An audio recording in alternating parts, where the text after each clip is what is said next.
गोपी उसो भए गोपीलाई चाहिँ छोरी मान्छेको प्रतीक किन मानिन्छ भन्दा छोरी मान्छेहरूको नम्रता, छोरी मान्छेहरूको शालीनता, छोरी मान्छेहरूको शिष्टता, छोरी मान्छेहरूको भद्रता, छोरी मान्छेहरूको समर्पणको भाव, छोरी मान्छेहरूको कोमलता।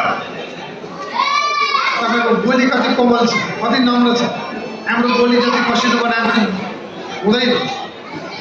तपाईँले कर्म मसिनो गर्ने, बोली नरम गर्ने, तपाईँ नम्रता जहाँ छ त्यहाँ परमात्माको दर्शन हुन्छ। त्यही भएर नम्रता भक्तिमा आमा दिदीबहिनीको अहिले 70% भन्दा बढी आमा दिदीबहिनी हुनुहुन्छ। यहाँ जिन्दाबाद मुर्दाबाद गर्नु पऱ्यो, एनआरमा लडाइँ गर्नु पऱ्यो भने 70% हाम्रो जात हुन्छ यतापट्टि पिछा। त्यही भएर भक्तिमा तपाईँहरू अगाडि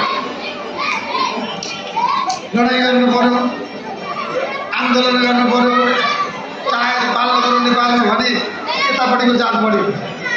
प्रेम गर्नु पऱ्यो, भक्ति गर्नु पऱ्यो, दया गर्नु पऱ्यो, पूजा गर्नु पऱ्यो, हजुरहरू बढेर अगाडि हुनुहुन्छ।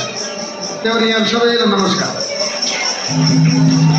नमस्कार पनि नगर्ने क्या फेरि रिस उठेर आउँछ मलाई। त्यही भएर त्यो नम्रता नै ईश्वर प्राप्ति हुनाले गोपीलाई स्त्रीलिङ्गको रूपमा, नारीको रूपमा सम्मान गर्ने चलेको छ। त्यहाँनिर अच्छा हल्ला भयो कि भने राम्रो भयो। त्यही भएर गोपीहरूको नम्रता।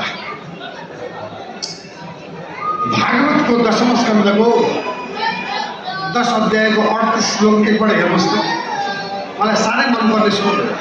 भागवतको 10औं स्कन्धको 10औं अध्यायको 38औं श्लोक। त्यसले के भन्छ?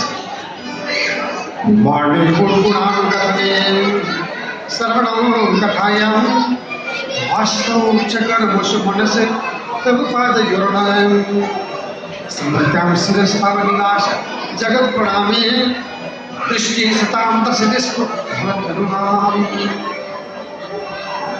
हे मेरो भगवान, यो आँखाले हजुरलाई देखिरहोस्, यो कानले हजुरको महिमा सुनिरहोस्, यो जिब्रोले हजुरको महिमा गान गरिरहोस्, यो छालाले हजुरको बार बार भावको स्पर्श गरिरहोस्, यो मनले हजुरलाई सम्झिरहोस्।